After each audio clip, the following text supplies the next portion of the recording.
Hi, I'm Arabella.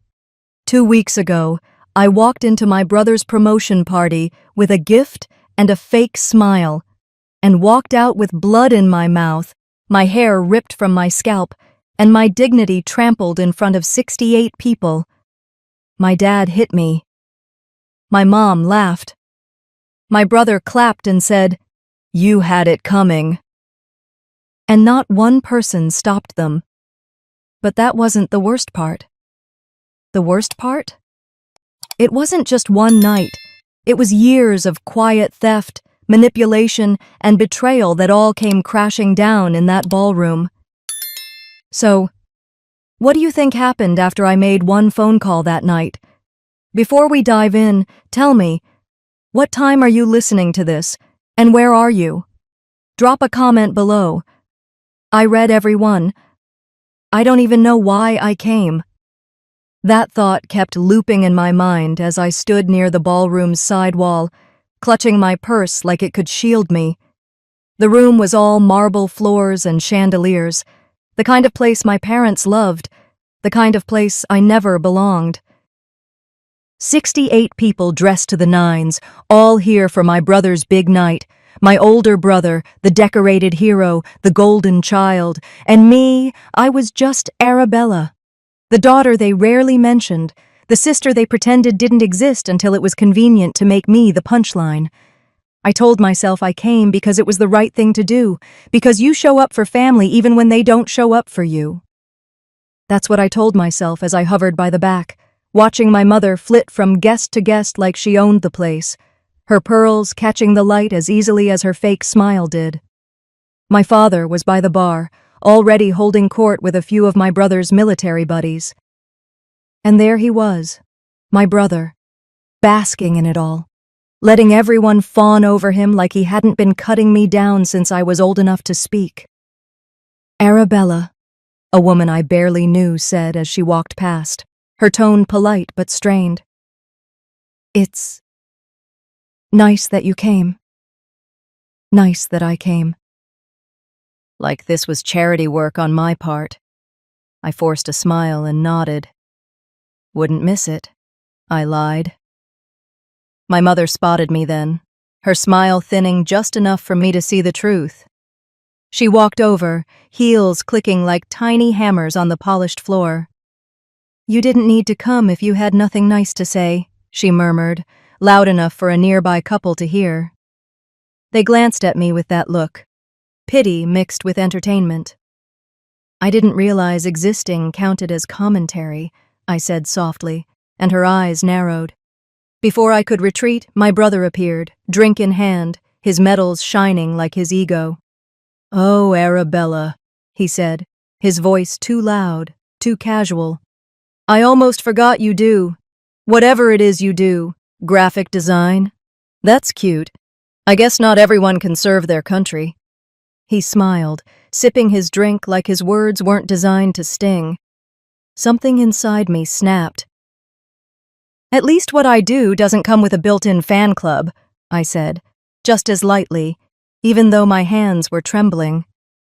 The smirk on his face faded for a second, but before I could savor it, a shadow loomed over us. My father. His jaw was tight, his eyes already bloodshot. "What did you just say?" His voice was low, dangerous, the kind that makes your stomach drop. I opened my mouth to answer, but I didn't get the chance. He moved faster than I thought a man his age could. The crack of his fist connecting with my face was louder than the string quartet. The music stopped. Conversations stopped. My world stopped. Pain exploded through my jaw, and for a moment I couldn't even process what had happened. Then his hand was in my hair, yanking me backward. I gasped, my scalp screaming as he dragged me toward the exit like I was trash to be taken out.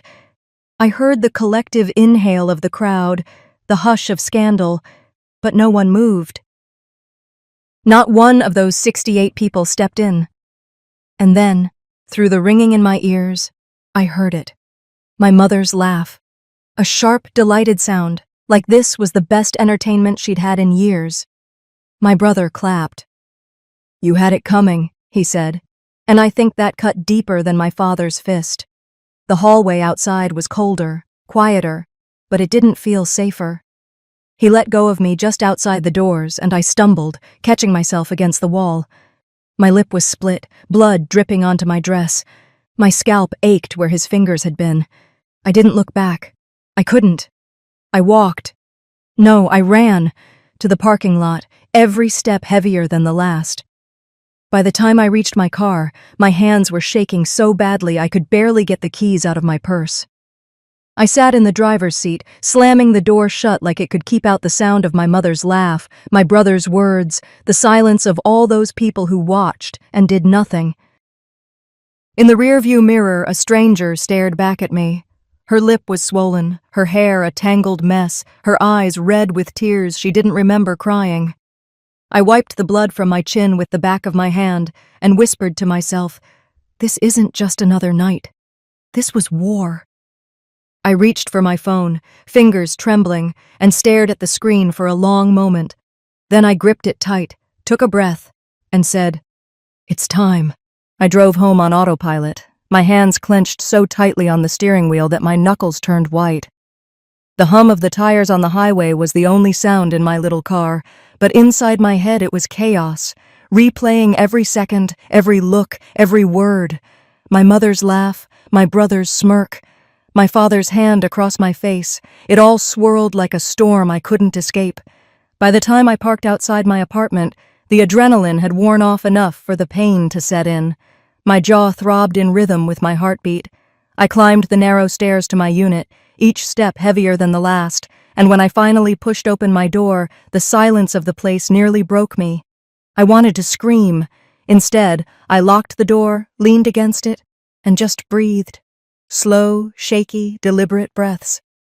The bathroom light was unkind. I stood there in front of the mirror, taking in the stranger staring back at me. My lip was swollen, the left side of my face already bruising purple, and my hair was a tangled mess where his fingers had yanked it. My dress, the one I saved up for because I wanted to at least look like I belonged tonight, was torn at the shoulder. I didn't cry. I couldn't. It was like my body had decided I'd already given them enough. I grabbed my phone and with hands that wouldn't stop shaking, took photo after photo. My face, my dress, my arms. Evidence. I kept thinking that word. Evidence. This wasn't just a bad night. This wasn't just another bruise I'd cover up and pretend didn't exist. I couldn't let them bury me in silence again. Sitting on the edge of my bed, I stared at my contacts list, scrolling past names I hadn't spoken to in years. Then I saw hers. Dana. Back in law school, she'd been brilliant but broke. One bad semester away from losing everything. I'd helped her when no one else would. I remembered slipping her my old textbooks, buying her meals, even covering part of her rent once. "You saved me," she'd said back then. And now, years later, she was one of the top attorneys in Austin. I pressed her name. The phone rang 3 times before she answered. "Arabella?" Her voice was groggy, surprised. "Dana." My voice cracked, but I kept going. "I need help.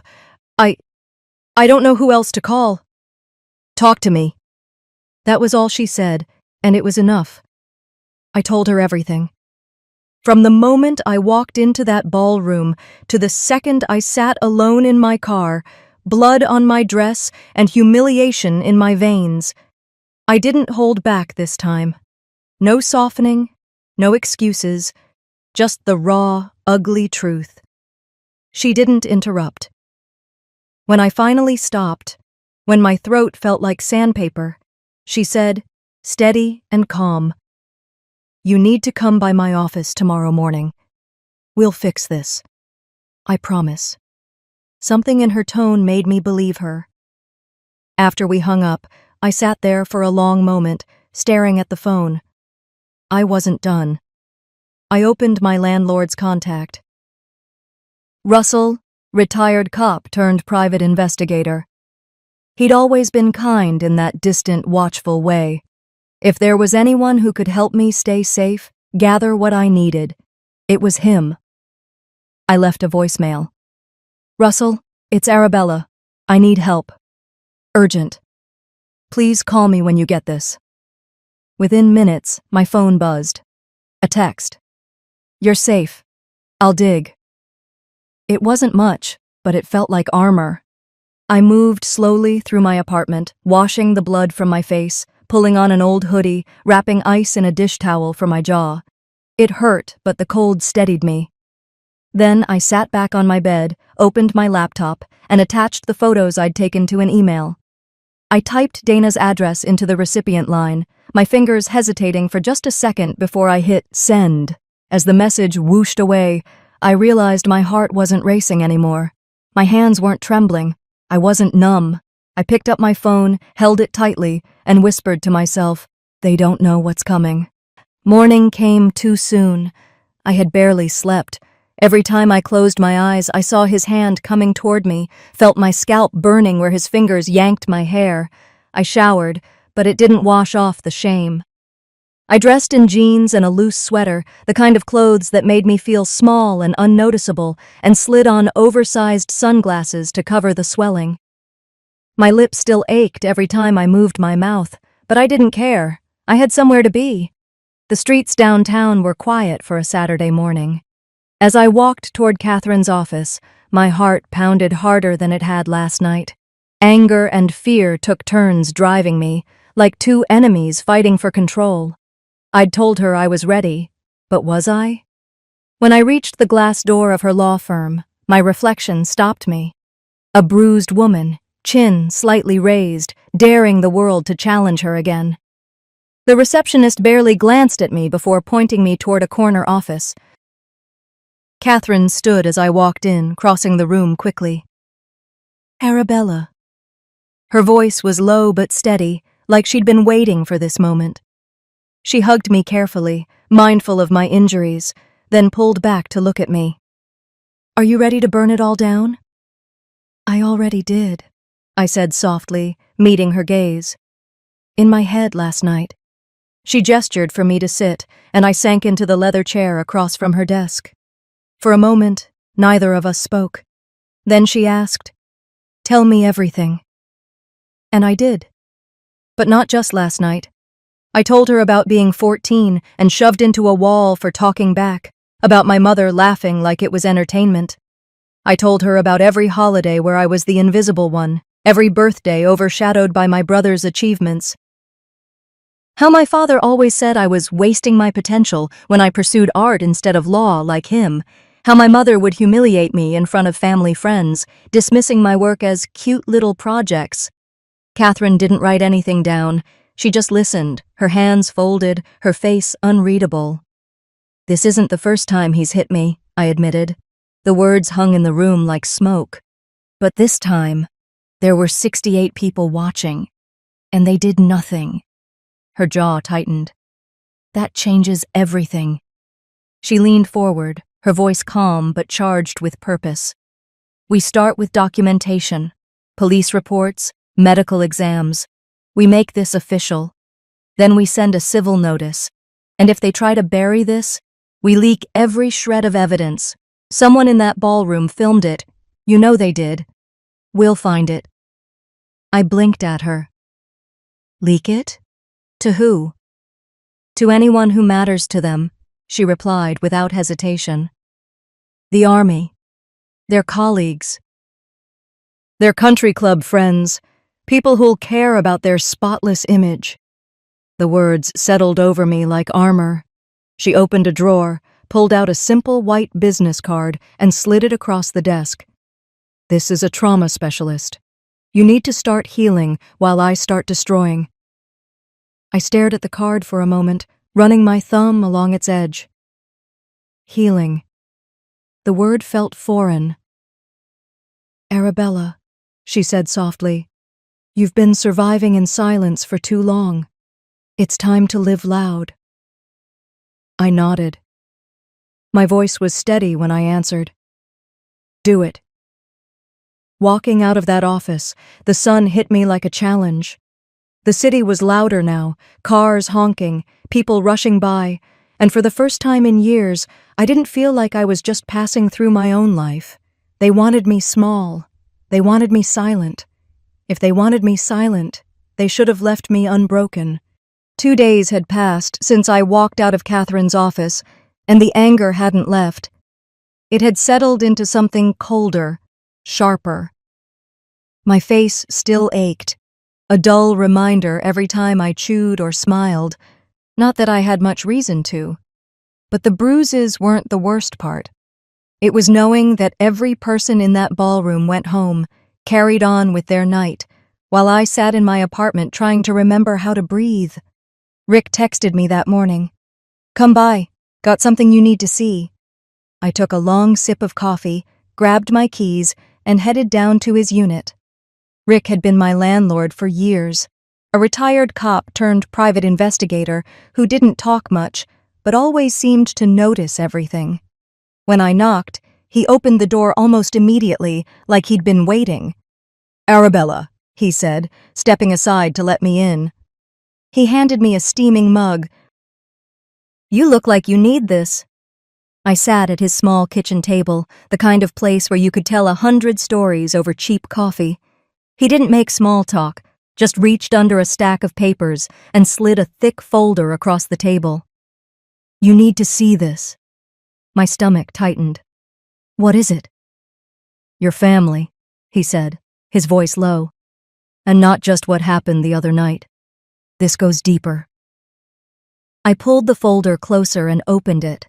Bank statements, receipts, screenshots of email threads. My eyes darted over the pages, trying to make sense of them. Transfers from an account I recognized, my trust fund, to names I didn't know. Large amounts, gone. "Rick," my voice cracked, though I tried to keep it steady. "This is my money." He nodded. "Your father moved funds out months ago, used it to grease the wheels for your brother's promotion. Look at this." He pointed to a printout of an email. "Make sure Caleb shines." His father was very persuasive. The room blurred for a second as I stared at the words, "My own money." Used to celebrate my brother. The same brother who clapped while I was dragged out of that ballroom bleeding. I closed the folder carefully, like if I didn't, I'd rip the pages in half. "So it wasn't earned," I said finally. Rick leaned back in his chair. "Not even close. This wasn't just abuse, Arabella. This is theft and fraud." I thought back to my father's voice at every dinner growing up. "You should be grateful for what we give you, what he gave me." He'd been taking from me my whole life. Without thinking, I pulled out my phone and snapped a photo of the most damning page, the one with the email and the bank transfer side by side. I sent it to Catherine with a single message, "Change of plans. I want it all on record." Her reply came fast. "Then we play dirty." Rick watched me, arms crossed. "What's your next move?" I stared down at the folder, tracing the edge of the paper with my finger. "My next move," I said slowly, "is making sure they regret every choice that brought us here." Later, I took the folder to a coffee shop near downtown. It felt strange to be somewhere so normal, surrounded by people chatting about work and weekend plans, while I held evidence that could destroy my family's carefully polished image. I spread the pages out on the table, scanning them over and over, committing every detail to memory. My brother clapped while I bled. With money that was mine. I leaned back, closing my eyes for a moment, breathing through the rage that threatened to choke me. They had turned me into an outsider in my own life, and then used my resources to build his. "They think I'll stay quiet," I whispered under my breath. "They really don't know me." When I parked outside my parents' house, the neighborhood felt as artificial as the people waiting inside. Perfectly trimmed hedges, identical mailboxes, houses that looked like they'd been printed out of a catalog. My hands stayed on the steering wheel for a long minute. Catherine's voice echoed in my head from our call earlier that morning. If it feels wrong, you leave. Don't give them anything. I finally unclenched my fingers and got out. The autumn air felt heavy, almost damp, as I walked up the stone path I'd walked 1,000 times before. Growing up, I used to imagine I'd run away from this house one day. Now, I was walking in by choice, fully aware that they had no idea who they were dealing with anymore. My mother opened the door before I even knocked, dressed in one of her pastel cardigans that always made her look so delicate, so harmless. "Arabella," she said in that soft voice she used when she wanted to sound like the victim. "Thank you for coming." "Let's just get to it," I said flatly. She flinched at my tone but stepped aside. The house smelled like lemon polish and whatever fancy candle she'd been burning to mask the stench of tension. My father was already seated in the formal living room, the kind of space we only ever used for holidays and performative moments like this. Caleb was there too, lounging like he owned the place, his phone in hand, smirk already plastered on his face. "Arabella," my father said without looking up, like I was a subordinate called into his office. "Sit." I stayed standing. On the coffee table in front of them sat a neat stack of papers. I didn't have to read them to know what they were. Catherine had warned me they might try this. "We asked you here," my mother began, "because we want to resolve this unpleasantness as a family." Caleb chuckled. "You mean because she's making a big deal out of nothing?" I looked at him, my voice ice. "Still riding high off your fake promotion, Caleb? Must be nice to win awards with someone else's money." His smirk faltered for a fraction of a second. My father's hand clenched on the armrest. "Enough," he barked. "We're here to put this behind us." He slid the papers toward me. "This is an agreement.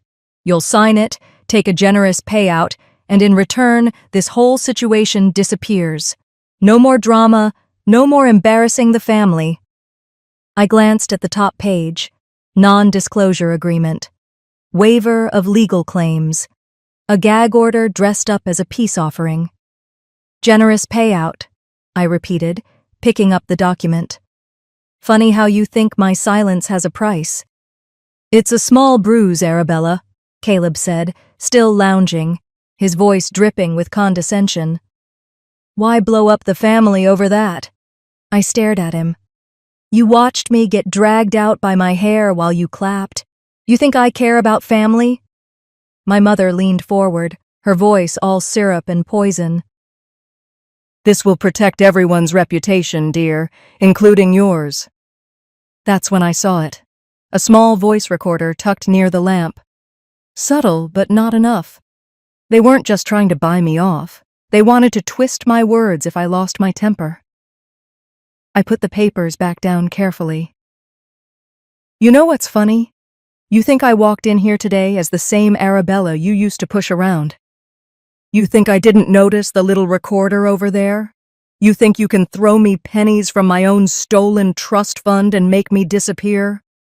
My father slammed his hand on the table so hard the coffee cups rattled. "Don't you dare play the victim." I leaned forward until we were eye level. "I'm not playing anything. I came here to give you a chance. This isn't a negotiation. This is your warning." My mother gasped like I'd cursed in church. Caleb laughed nervously, trying to regain ground. "You're bluffing." I picked up my bag and headed for the door. "Keep thinking that." Outside, the night air hit me like a splash of cold water. My hands shook, but it wasn't fear anymore. It was clarity. They thought this was about bruises and signatures. They had no idea what was coming. "They wanted me silent," I whispered to myself, pulling out my phone. Instead, I called someone who makes noise for a living. The drive out to the diner felt longer than it was. I rolled the window down just enough to let the night air hit my face, trying to steady my breathing. It wasn't fear this time. It was the clarity that comes when you've hit the point of no return. They thought they could scare me into silence, that a little paper and a payoff would erase everything. They didn't know me at all. The diner was one of those 24-hour places on the edge of town where the coffee is always bitter and the booths have seen better decades. I pulled into the cracked parking lot and spotted Catherine's car. Rick's old truck was parked a few spaces over, the same one he'd driven back when he was still working security for people like my father. Inside, the place was nearly empty. A waitress in a faded uniform nodded as I walked in, but I didn't stop to order. Catherine was in the back booth, her blazer making her look far too polished for this place. Across from her, Rick looked like he belonged here. Broad shoulders, worn leather jacket, and that tired ex-cop posture that said he'd seen too much. "You look like hell," Rick said bluntly as I slid into the booth. "Good to see you too," I replied, my voice flat. Catherine slid a manila folder across the table. "I told you it was bad. I didn't realize how bad until Rick dug this up." I opened the folder and stared at the documents inside. Bank statements, wire transfers, company filings with names I didn't recognize. My trust fund, the one that was supposed to secure my future, had been drained through a series of shell companies. I traced the lines with my finger, my stomach tightening. "They didn't just misuse your money," Catherine said, her voice calm but laced with disgust. "They laundered it, through Caleb. Your brother's promotion? That celebration? It was greased with your money." Rick leaned forward, his arms resting on the table. "Caleb bragged about it at work, said he was making big moves with family money. He acted like it was some brilliant investment. I kept my mouth shut back then. Now, I'm done protecting him." I swallowed hard, feeling the heat rise in my chest.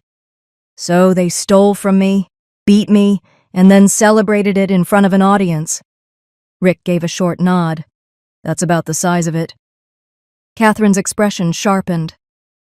"This isn't just a civil matter anymore, Arabella. This is fraud. Grand larceny, possibly. We can take this to court. We can take it to the press. They won't see it coming." I closed the folder, letting the weight of the papers sit in my hands for a moment. My family had spent years making me believe I was small, powerless, an afterthought. But this was leverage. "They thought I wouldn't notice," I said slowly. "They thought I'd just stay quiet, like always." Catherine leaned back. "So what do you want to do?" "Everything," I said, my voice low but steady. "Civil, criminal, public, but on my terms. No one moves until I say so." Rick glanced at Catherine, then back at me. "There's more. One of the guests at the party recorded your father's little outburst. Full video. Him hitting you, dragging you, Caleb clapping like a fool. I can get it." For the first time in days, I felt the corners of my mouth lift into something like a smile. "Then we're going to give them exactly what they wanted. Attention, but not the kind they can control." We stayed there for another hour, going over options, Catherine outlining timelines and legal strategies, while Rick promised to secure the footage. My coffee grew cold, untouched. But I didn't care. This wasn't about comfort. It was about war. When I finally left, the air outside felt lighter somehow. I drove home in silence, the city lights blurring past me, my mind sharper than it had been in years. They thought I'd be silent. They forgot who I am. I didn't sleep. Not a wink. I sat at my kitchen table, laptop open, every piece of evidence spread out like weapons on the battlefield. Bank transfers, party photos, trust documents. The folder Rick had given me sat front and center. I kept replaying the video in my mind. My father's fist connecting with my face, the sound of my mother laughing, Caleb clapping like I deserved it. They wanted me to be humiliated. Instead, they gave me ammunition. By mid-morning, I was parked outside Catherine's office with 2 coffees in a cardboard tray, one for her and one for me. When I walked in, she looked up from her desk and didn't even bother with pleasantries. "Are you sure?" she asked, eyeing the thick folder I'd been clutching like a lifeline. "Yes," I said. My voice didn't shake this time. Catherine gestured for me to sit. Once we do this, there's no undoing it. You'll be the woman who exposed her family. You need to be ready for that. I sank into the leather chair across from her and placed the folder on her desk. They made me their scapegoat for years. Now they can be the headline. We went through everything again. The video, the transfers, the emails Rick found. Catherine drafted an official statement on my behalf, crisp and calculated, framing the assault as part of a larger pattern of coercion and financial exploitation. This tells your story without making it a pity piece, she explained. It positions you as someone reclaiming power. Good, I said, because I'm done playing victim. By early afternoon, we were sitting at an upscale cafe downtown, the kind of place where people linger over $7 lattes pretending their lives aren't falling apart. I wasn't there to blend in. I was there to meet Jenna Martinez, a journalist I'd known back in college. She'd built a name for herself writing about corruption in local business circles. She owed me. I'd once helped her get out of a sticky situation during an internship, and she hadn't forgotten it. She arrived 10 minutes late, looking frazzled but curious. Arabella, she said, sliding into the seat across from me. You sounded intense on the phone. This will explain why, I said, handing her a flash drive and a few printed documents. There's a video on there. My father, my brother, the whole thing. She raised an eyebrow. And you're okay with me running this? I want you to, I said plainly. But I stay anonymous, for now. She nodded slowly, scanning through a few pages of documents. Her eyes widened. This isn't just family drama. This is fraud and public assault. You know this will blow up. That's the point. Back at Catherine's office, I watched as she hit send on the official statement, forwarding it to Jenna. Then we waited. The article dropped within hours. Prominent local businessman caught on camera, assaulting daughter over family dispute. Financial exploitation alleged. It was brutal and precise, exactly what I needed. Within minutes, my phone lit up with messages from distant relatives, old friends, even people I hadn't spoken to in years. Some were supportive. Others were stunned. Catherine called. They're panicking, she said, her voice tinged with amusement. Your father already called me. Wants to meet. I didn't hesitate. No. You don't even want to hear him out? They wanted silence, I said. They can choke on it now. By the time I left the cafe, social media was ablaze. Clips of my father dragging me out of that ballroom were everywhere. The comments ranged from outrage to disbelief. Who does that to their own daughter? One read. Imagine being Caleb, clapping while your sister bleeds, said another. As I sat in my car, staring at the notifications piling up, a new message buzzed through. An unknown number. You think you've won? You don't know what's coming. I stared at it for a long time, my pulse steady, my fingers tightening around the phone. Whoever sent that wasn't my father, and I already knew this fight was far from over. That text wasn't from my dad. It was from someone worse. I didn't recognize the number, but the words had the same venom my father used when he wanted me to cower. Only this time, they felt colder. I didn't reply. I didn't need to. The message was clear. They were regrouping, and I was the enemy now. I barely slept. When I did drift off, my dreams were a jumbled mess of Caleb smirking at the promotion party, my father's fist hitting my face, and my mother's voice. Not laughing this time, but whispering in my ear, "You should have stayed quiet." When I woke up, I realized it wasn't a dream. She'd actually said that to me once, years ago, after I told a teacher my dad had shoved me. By morning, my phone was buzzing again. I blinked at the screen, heart pounding. There were dozens of messages, some from people I knew, some from strangers who'd seen the article. "Stay strong, Arabella," one read. Another said, You're brave for speaking up. But then I saw the others. Liar. Gold digger. Daddy's girl gone crazy. They'd released something. I threw off my blanket and grabbed my laptop, logging into every platform I could. And there it was, a heavily edited clip of the party. In this version, my father was calm, composed, even pleading with me. And me? They'd cut together fragments of me yelling after the assault, making it look like I was unstable, like I'd caused it. The comments were already brutal. I felt my stomach drop. They weren't just fighting back, they were rewriting reality. Catherine's name lit up my phone. "I was about to call you," she said when I answered. Her tone was clipped, all business. "They filed a defamation suit and an injunction. They're trying to shut you up." I let out a bitter laugh. "Of course they are." "They hired Marcus Layton," she added, and I froze. Marcus Layton. He was the guy companies brought in when they wanted to bury scandals. "Arabella, this is serious. They're coming hard." "I'm not scared of him," I said, though my voice betrayed me. There was a pause on the other end. "Good. Because you can't be." Before I could respond, my phone buzzed with another call. My mother. Against my better judgment, I answered. "Arabella," she said, and just from her tone, I knew this wasn't a call to make peace. "Mom."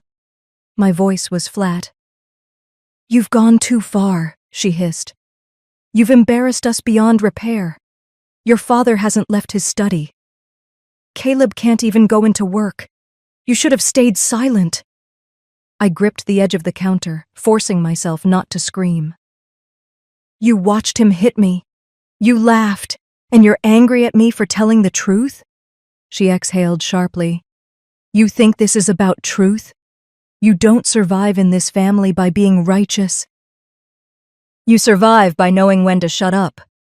I felt my throat tighten, but I refused to let her hear me cry. "Then I guess I'm done surviving." I hung up before she could say another word. For a moment, I just stood there, staring at my reflection in the microwave door. My hair was a mess. My face still had faint bruises. But my eyes, they didn't look like the girl who begged for scraps of approval anymore. They looked like someone ready for war. I drove straight to Catherine's office, not bothering with makeup or even brushing my hair. She opened the door before I knocked. "You look like you didn't sleep." "I didn't," I admitted, dropping into the chair across from her. "What's our move?" She slid a folder toward me. "First, we counter their injunction. Second, we widen the scope. If they want a public fight, we bring the fraud into this. The trust fund. The bribes. Everything." "And the video?" I asked. "We're working on getting the full, unedited footage out," she said. "Rick's contact is close. Once it's public, their edited version will look like what it is, a pathetic attempt to spin the truth." I nodded, but my mind was elsewhere. My mother's words echoed in my ears. "You won't survive this." Catherine leaned forward. "Arabella, look at me." I did. "You didn't come this far to let them bury you. They're lashing out because they're cornered. And scared. That's all this is." I wanted to believe her. I really did. By the time I left her office, the sun was setting. I sat in my car for a long time, watching the city lights flicker on, one by one. My phone was still buzzing with notifications, but I didn't look at them. I already knew what I had to do. I scrolled to a number I hadn't called in years, one that Catherine didn't even know about, and hit dial. When the line picked up, I didn't bother with pleasantries. "It's time," I said. "Release everything." I didn't just plan revenge. I planned their collapse. Walking up the courthouse steps, I felt the weight of every whisper, every camera flash, every curious stare. They weren't looking at me like the black sheep anymore. They were looking at me like someone about to change the story. Catherine walked beside me, calm and composed as always, while Rick followed a step behind, carrying the evidence that had taken weeks to compile. Inside, the air was cold, tense. My father was already there, sitting stiffly at the plaintiff's table in a charcoal suit that probably cost more than my car.